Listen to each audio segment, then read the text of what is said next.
안녕하세요. 저는 개인 디저트 가게를 운영 중인 30대 여성입니다. 어릴 적에 우연히 파티시에가 나오는 한 드라마를 보고서 꿈을 가졌던 저는 혼자 온갖 고생을 하며 디저트 일을 배웠고, 그렇게 배운 이 일도 벌써 10수년째 하고 있네요. 사람들은 빵 쪼가리 만드는 게 뭐 그리 힘이 들까 하시겠지만, 아시는 분들은 이 일이 중노동만큼이나 힘든 일이라는 걸 아실 거예요. 제가 만드는 디저트는 겨우 멋부리면 입속으로 사라질 만큼 자그마하지만, 이 작은 걸 만들기 위해서 저는 주방 뒤편에서 하루 열 몇 시간씩 노동을 하고 있습니다. 오랫동안 일을 해온 만큼 이제는 이 고생도 익숙하긴 하지만, 혼자 몇 시간씩이고 일을 하는 것은 여전히 고생스럽고 고단한 일인 듯해요. 덕분에 매일 손목과 어깨에 파스 냄새가 가시지 않고 여기저기 아프지 않은 데가 없네요. 그래도 저는 제 가게를 운영하고 있는 지금이 너무 행복하기만 합니다. 고생하는 것에 비하면 결과물은 너무나 작지만, 제 디저트를 맛보시고 잠시나마 행복해하시는 손님들을 볼 때마다 제가 일을 하기를 잘했구나 싶거든요.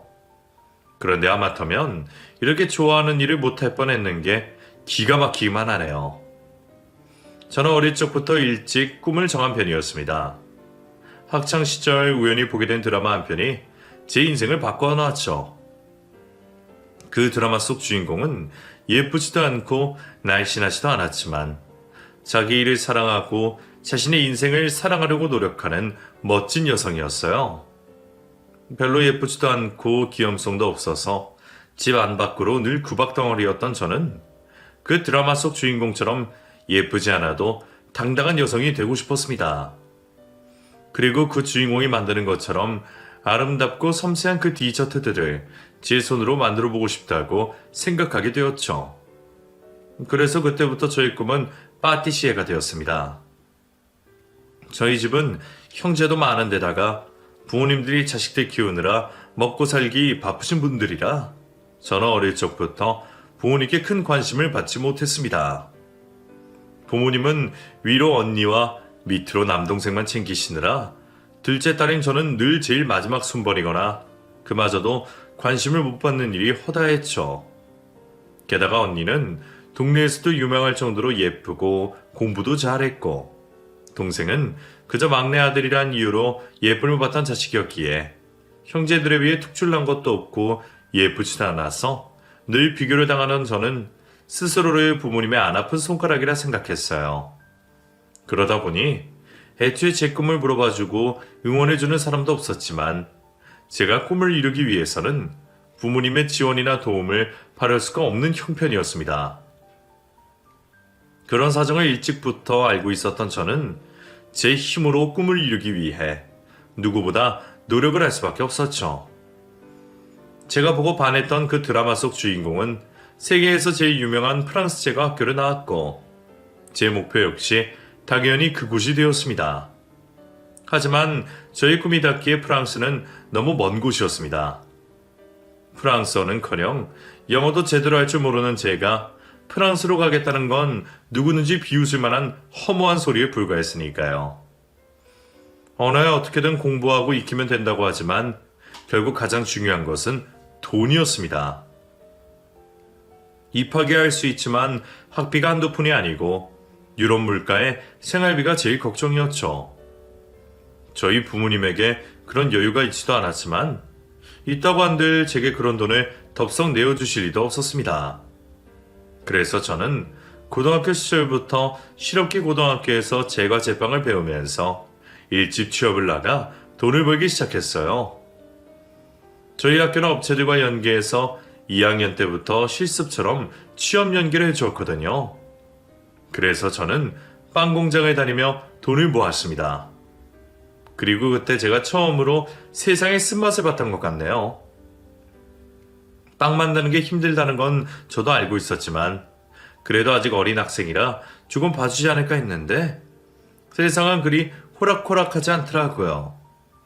정신없이 일을 하는데도 납기를 못 맞춘다며 혼이 나고 윽박 지르고, 그렇게 고생을 해봤자 최저시급에 못 미치는 얼마 안 되는 월급을 받았었죠. 고생에 비해 너무 작은 돈이라 허탈하기도 했지만 그때 제게는 그 돈이 무엇보다 소중한 돈이었습니다. 이 돈을 차곡차곡 모아서 홀로 유학을 떠날 생각에 저는 밤이면 프랑스어를 공부하고 낮에는 일을 하며 고등학교 시절을 보냈어요. 그렇게 고생했는데도 불구하고 유학 비용을 마련하기까지는 더 오랜 시간이 걸렸지만 저는 몇 년이 걸려서 제 노력으로 유학을 갈 수 있었습니다. 그렇게 저는 프랑스에서 무사히 공부를 마치고 돌아왔고 그 후 저는 한국에 있는 고급 호텔에서 일을 할 기회를 얻게 되었습니다. 그래봤자 이제 겨우 경력을 쌓는 막내 직원이었지만 저는 저보다 경험이 많은 선배들을 보며 많은 배움을 얻고 싶었어요. 저의 궁극적인 목표 역시 제 가게를 가지는 것이었기에 그곳에서 뭐라도 하나 더 배워서 나가겠다는 마음가짐으로 일을 할 수밖에 없었죠.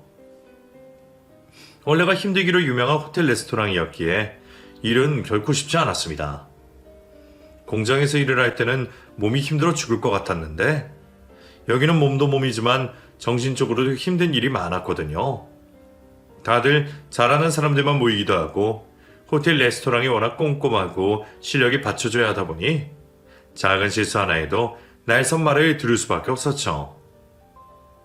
그래서 저도 처음 호텔에 들어갈 때는 거의 매일 욕을 먹고 혼이 나며 늘상 눈물바람으로 퇴근을 하곤 했었습니다. 그러면서도 제 미래를 위해 참고 노력해야만 하는 속상한 날들이었죠. 제가 어디 기댈 줄도 모르고 혼자 버티는 스타일이기는 했지만 저도 가끔씩 위로를 받고 싶기도 했습니다.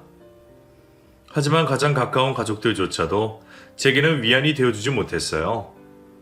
늘 저보다 잘난 언니는 제 말을 무시하기만 했고 동생은 자기 일을 하느라 바쁜 탓에 제게 관심이 없었죠.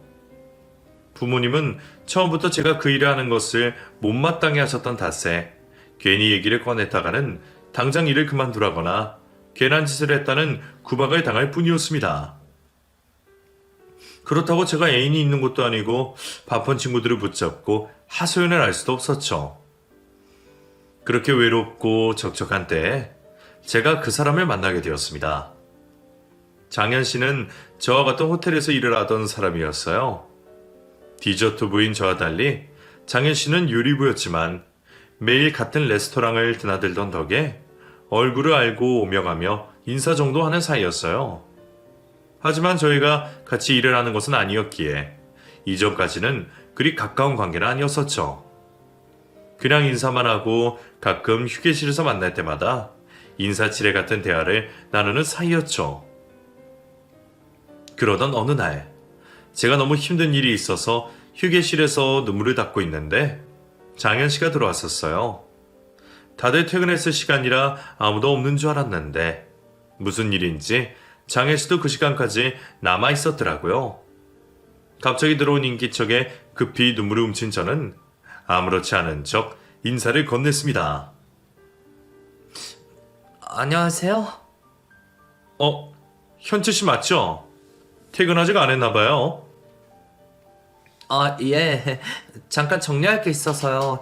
이제 가야죠. 그럼 장현 씨도 퇴근 잘하세요? 저 현채 씨 혹시 울고 있었어요? 모르는 척 하려고 그랬는데 그러면 안 될 것 같았어요. 혹시 무슨 일 있으면 나한테 털어놔도 괜찮아요. 아니면 우리 둘 다 늦게 퇴근하는 참에 맥주라도 한잔 할래요? 평소에 저였다면 괜한 자리가 부담스러워서 따라가지 않았을 텐데 그때 저는 무슨 생각인 건지 같이 맥주나 하자는 장현 씨를 따라 나서게 되었어요.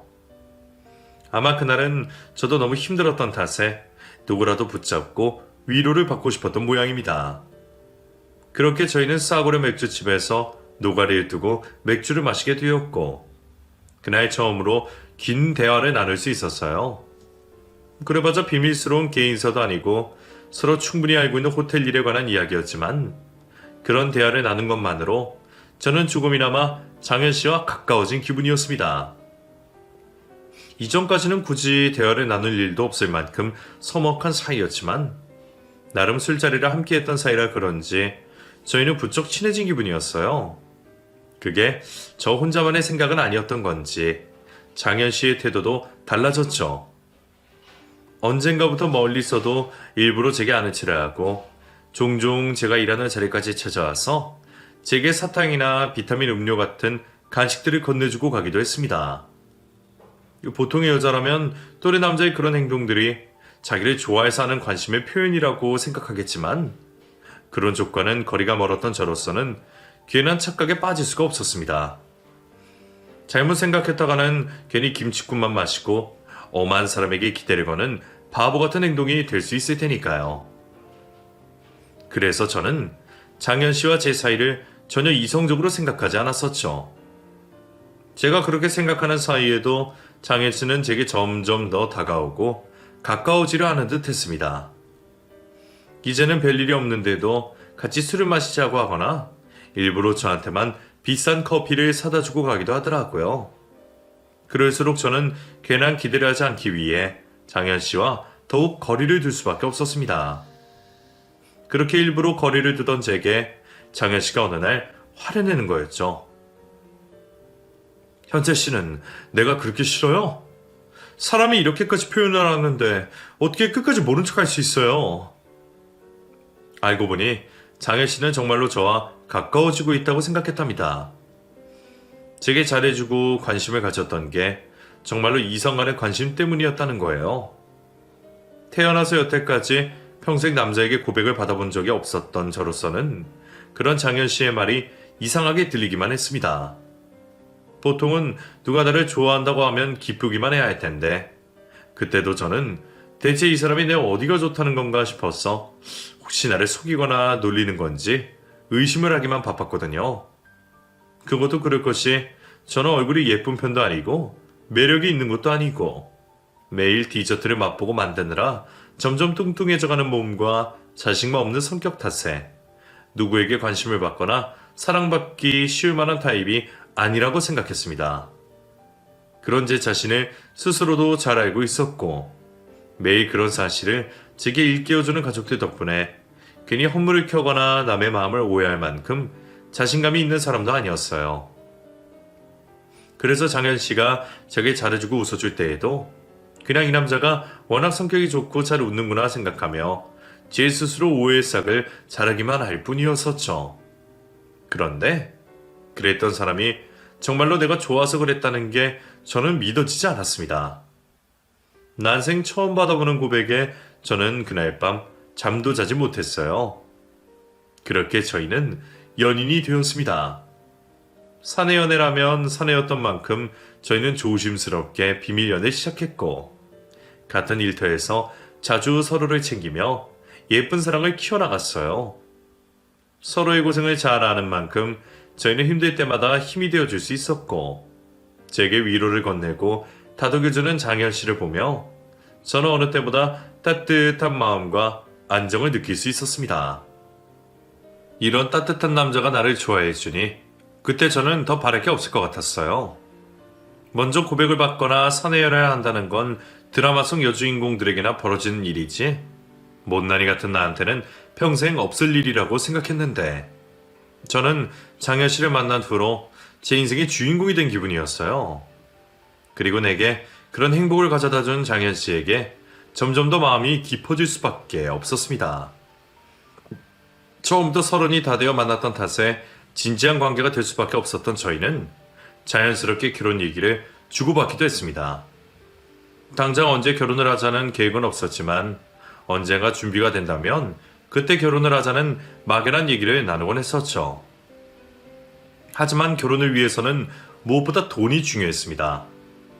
저희가 결혼 정년기 나이임은 틀림없었지만 그때는 저나 남자친구나 결혼에 대해 준비되어 있는 상태가 아니었어요.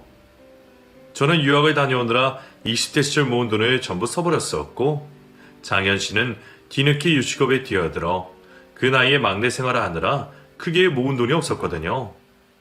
게다가 집안 사정 역시 서로 비슷한지 부모님께 손을 벌릴 수도 없었기에 저희는 결혼을 하려면 각자의 노력으로 해내는 수밖에 없었습니다. 집이야 월세라도 괜찮았지만 적어도 지금보다는 자리를 잡은 상황에서 결혼을 해야 했었죠. 저처럼 장현 씨 역시 자기 가게를 가지는 것이 목표였기에 지금 당장은 둘 다 호텔에서 고생하며 일을 하고 있지만 언젠가는 각자 가게를 운영하며 사장님이 되어 자리를 잡으면 결혼도 할 수 있고 고생도 끝이 날 거라 생각했어요. 그러기 위해서는 지금처럼 호텔에서 열심히 경력을 쌓고 일을 하는 게 중요하다고 생각했습니다. 당연히 힘은 들었지만 호텔에서 일할 기회가 흔한 건 아니었으니까요. 그래서 저희는 더더욱 서로를 위로하고 응원하는 수밖에 없었죠.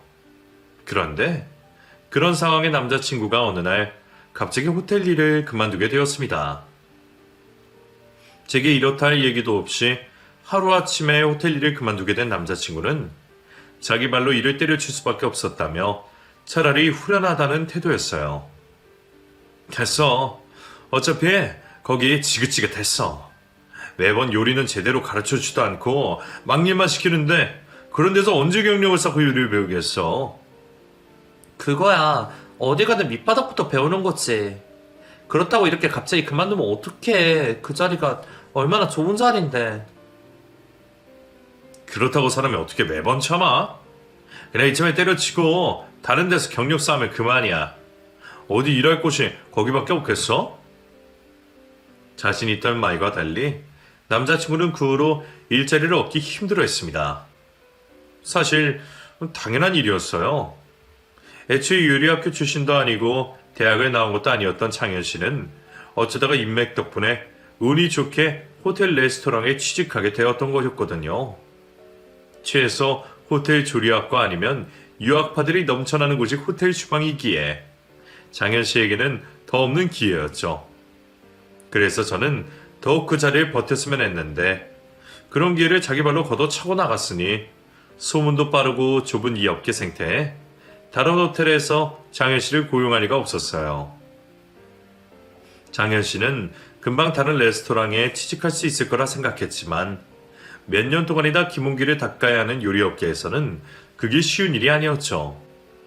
결국 장현 씨는 몇 달 동안을 백수처럼 지내야 했습니다. 형편이 넉넉한 것도 아닌 탓에 마냥 놀 수는 없었던 장현 씨는 그 후로 눈을 낮춰서 겨우 다른 식당에 취직을 할 수 있었어요. 그걸 그나마 다행이라고 해야겠지만 저는 호텔 레스토랑에서 양식 요리를 배우던 사람이 갑자기 분식집이나 한식집 주방보조를 하게 된 것이 기쁘지 않았습니다. 이럴수록 목표에서는 더 멀어질 거라는 걱정밖에 없었죠. 그런 상황이라면 저희 결혼은 더욱 멀어질 수밖에 없을 거라 생각했습니다.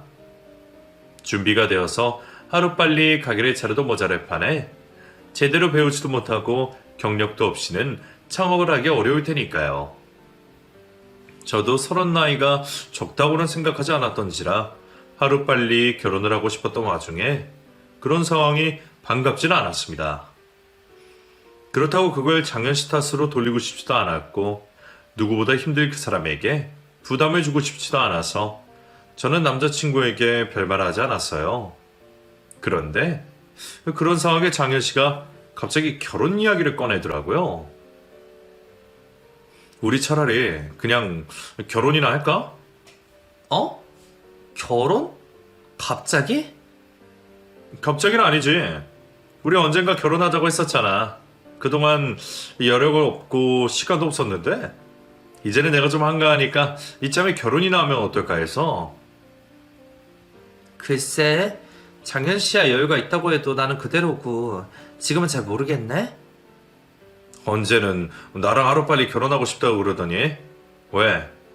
지금 나랑 결혼할 마음이 없어? 내가 무능해서? 그게 아니라 지금 우리 상황이 결혼하기에는 아직 이르잖아.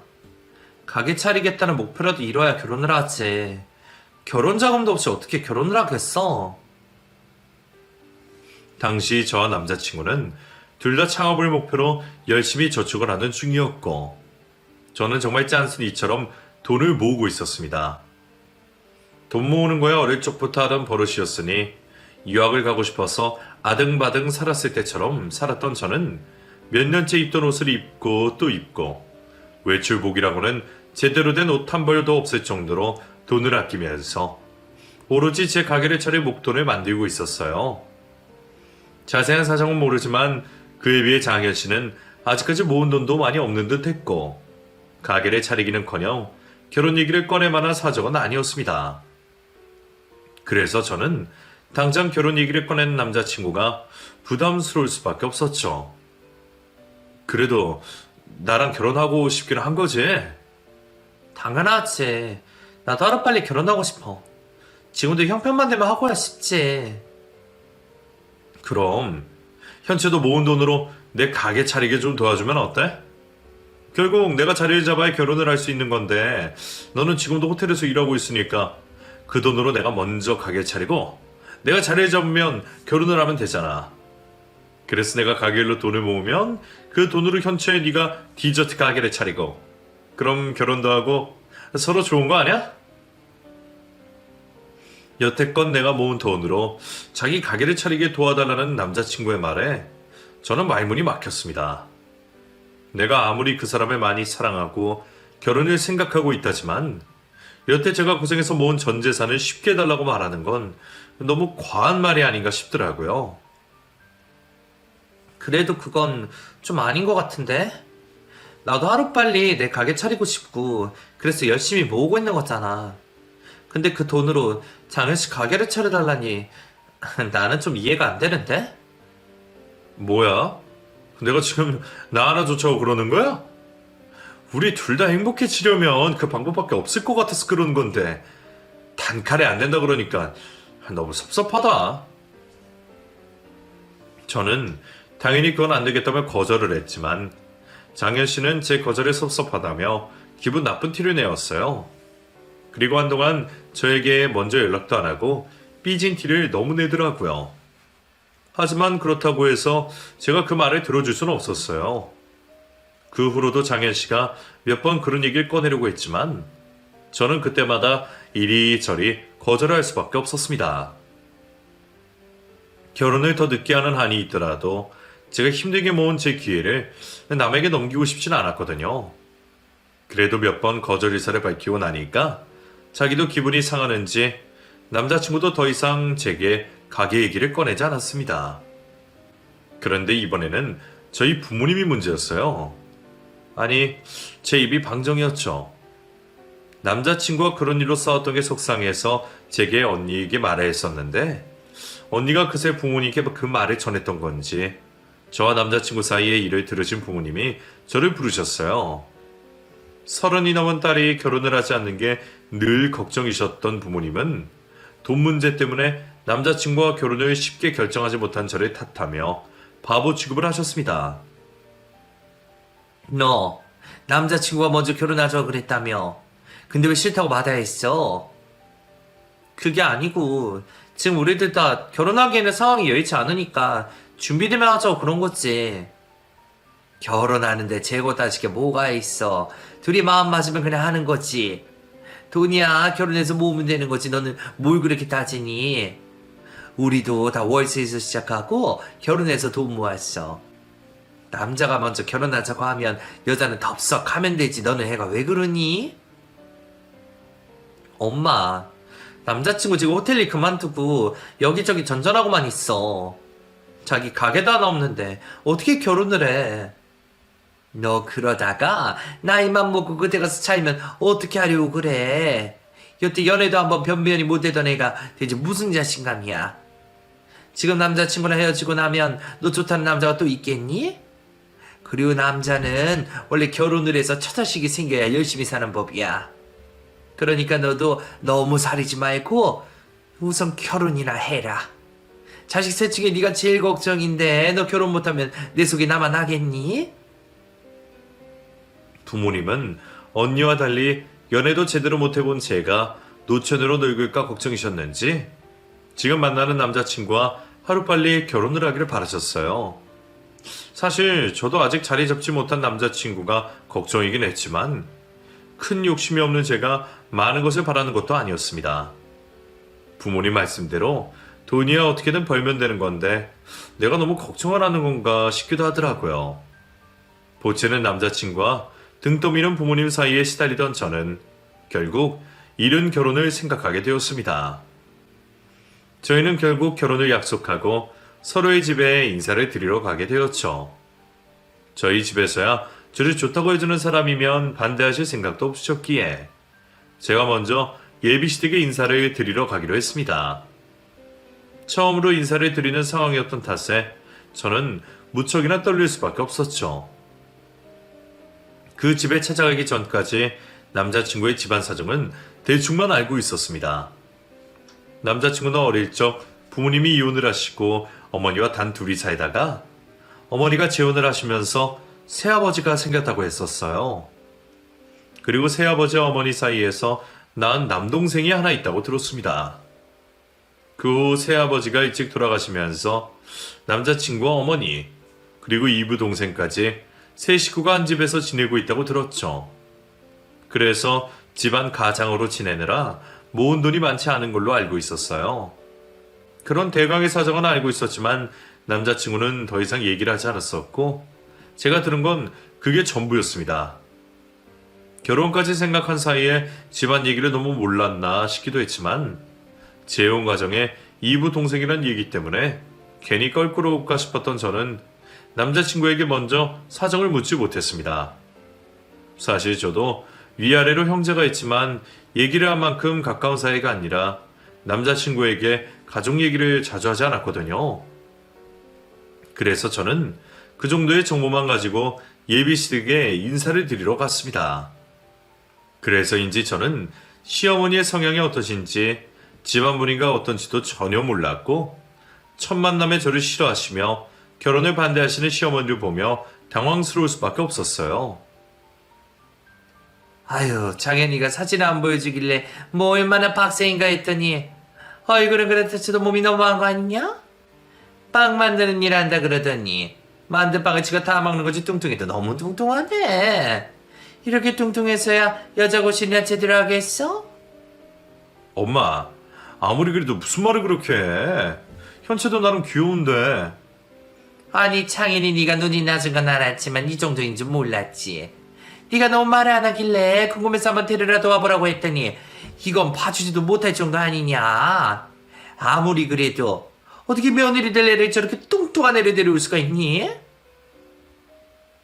예비 시어머니는 저를 처음 보시자마자 얼굴을 찌푸리시더니 그날 처음 만난 저를 보며 모욕적인 언사를 거침없이 하셨습니다. 저도 제가 77 사이즈의 통통한 몸매라는 건 알고 있었지만 그게 그 정도로 욕을 먹을 일인 줄은 몰랐어요. 그것도 예비 시어머니에게 말이죠. 아무리 며느리 될 사람이 마음에 안 드셔도 그렇지 어떻게 면전에 대고 그렇게 말씀을 하실 수 있을까요? 남자친구도 너무하다 싶었는지 어머니를 말리려고 했지만 어머니는 아들도 말릴 수 없을 정도로 저를 타박하고 제게 인신공격에 가까운 막말을 퍼부으셨습니다. 세상에, 너 정말 재주도 좋다. 우리 아들이 워낙 그런 걸 안 타준다고 하지만 그래도 어떻게 우리 아들을 꼬신 거냐? 들어보니 돈이 많거나 능력이 특출난 것도 아닌 것 같던데.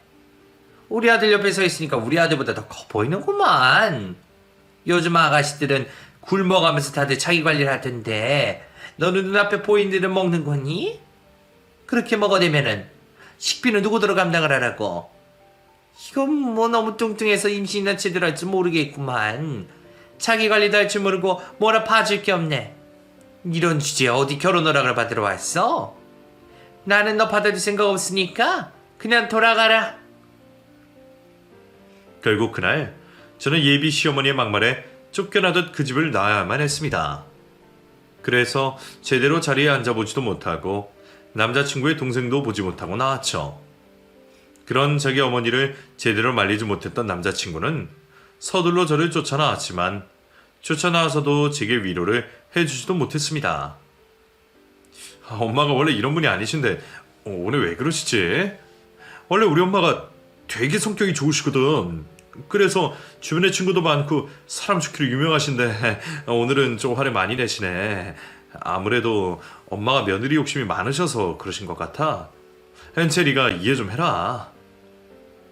누가 들어도 시어머니의 막말이 문제였는데도 차마 자기 어머니를 욕하지는 못하겠는 건지 남자친구는 자기 어머니를 감싸고만 있었어요. 그런 남자친구에게 섭섭하고 속이 상하면서도 저도 바보같이 제 탓을 하고 있었습니다. 아니야.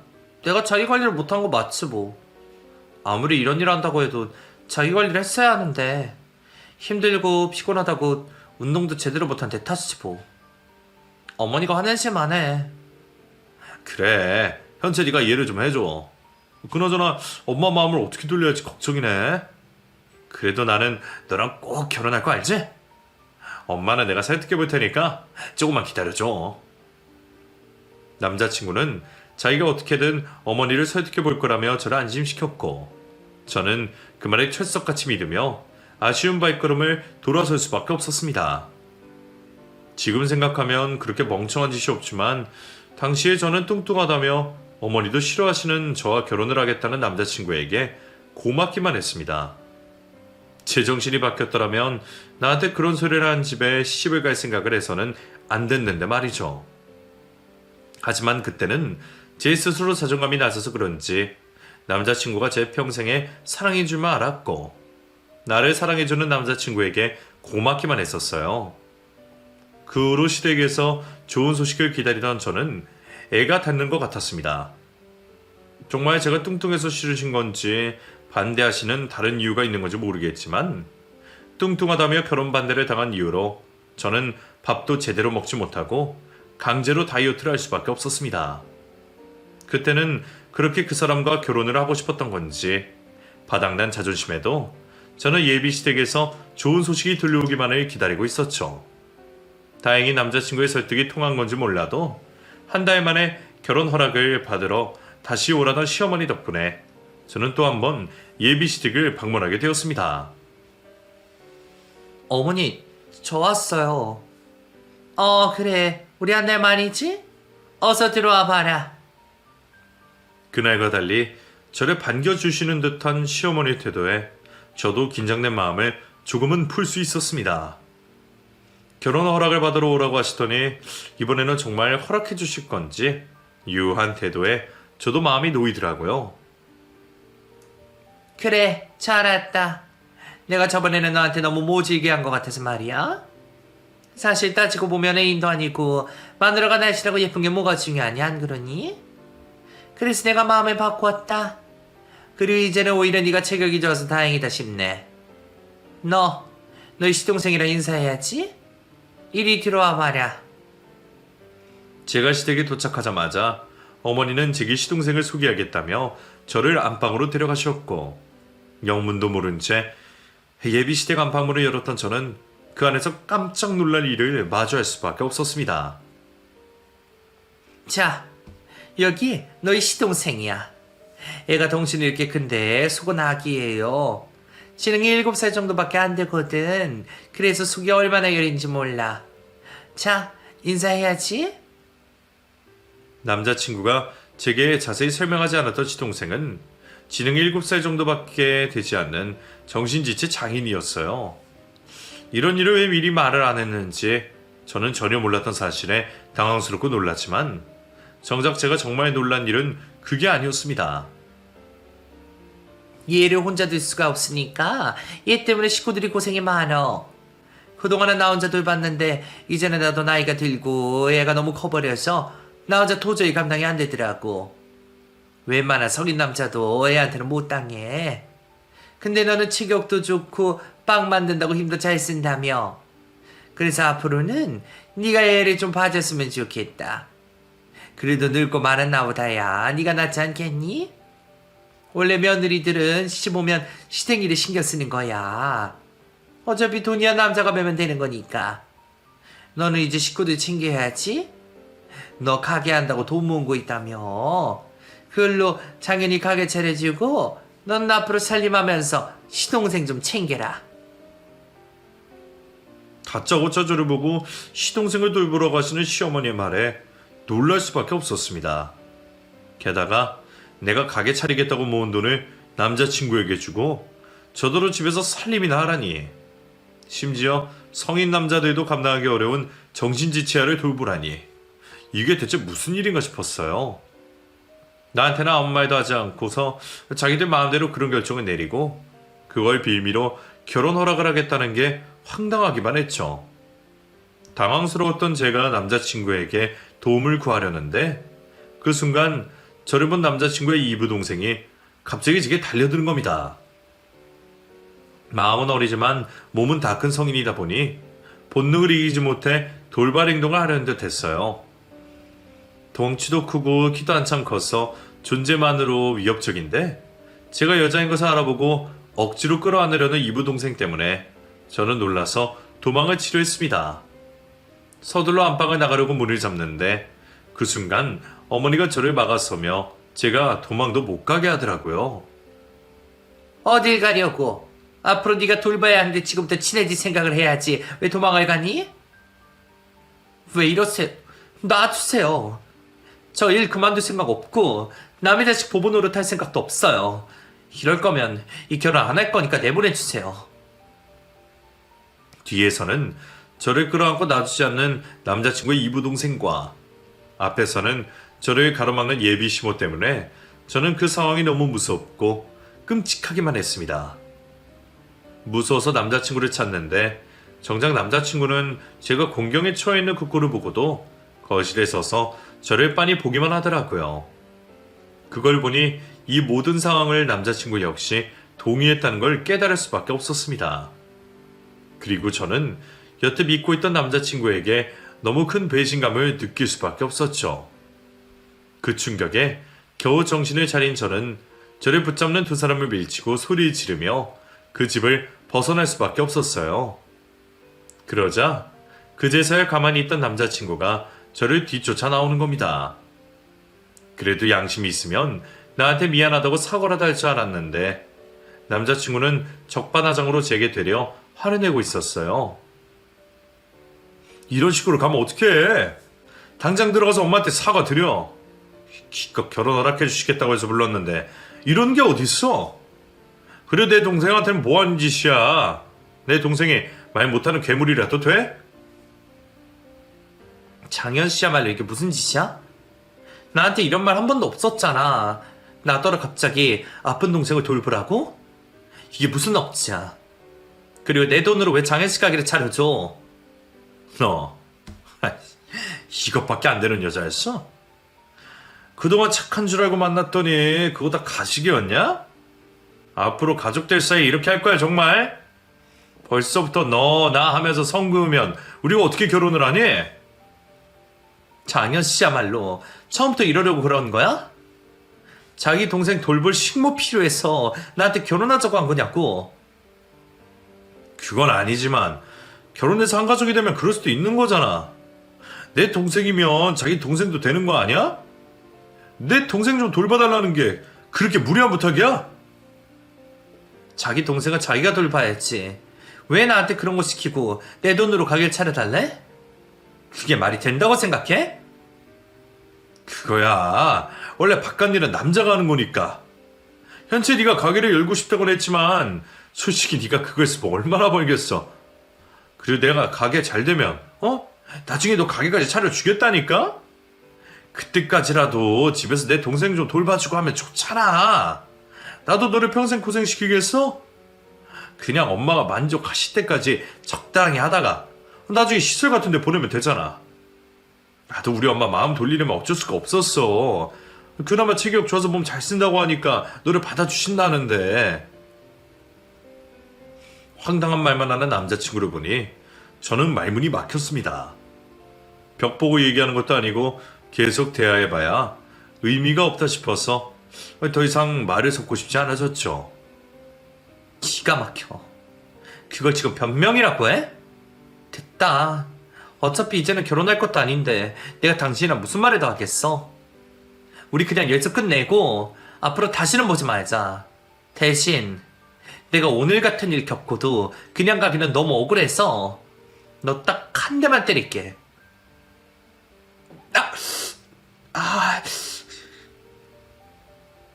저는 그놈의 정강이를 있는 힘껏 세게 걷어차버리고 파혼을 얘기했습니다.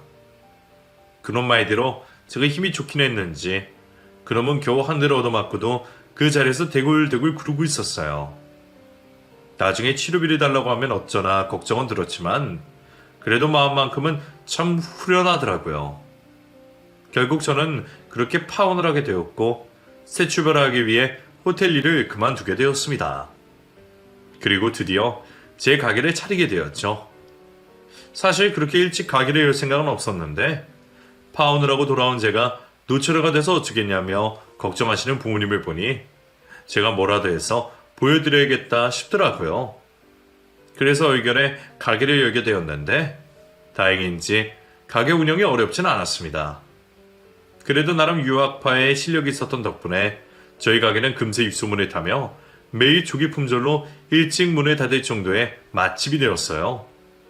그 덕에 만족할 만큼 돈도 잘 벌게 되었고 가게도 잘 되면서 부족함 없이 혼자 잘 지내다 보니 결혼도 그리 간절하지 않더라고요.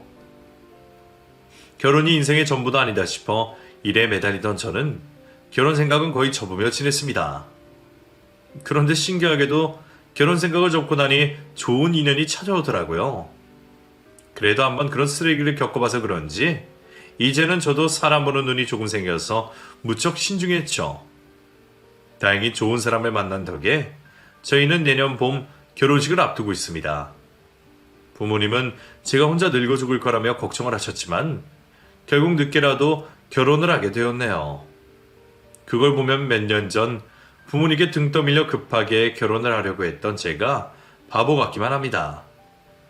그때는 자신감이 없고 자존감이 낮아서 저를 쉽게 내어주려 했지만 이제는 저도 제 스스로 아끼고 사랑할 줄 아는 사람이 된 덕분에 저를 정말 사랑하고 아껴주는 사람을 만날 수 있었던 것 같아요. 제 스스로가 저를 사랑해야 남들도 나를 사랑할 수 있다는 사실을 이제야 깨달은 것 같습니다. 덕분에 앞으로도 서로를 아껴주면서 살아갈 수 있을 것 같네요. 그럼 여러분들도 제 새 출발을 응원해 주시기를 바라며 제 이야기를 마치겠습니다. 감사합니다.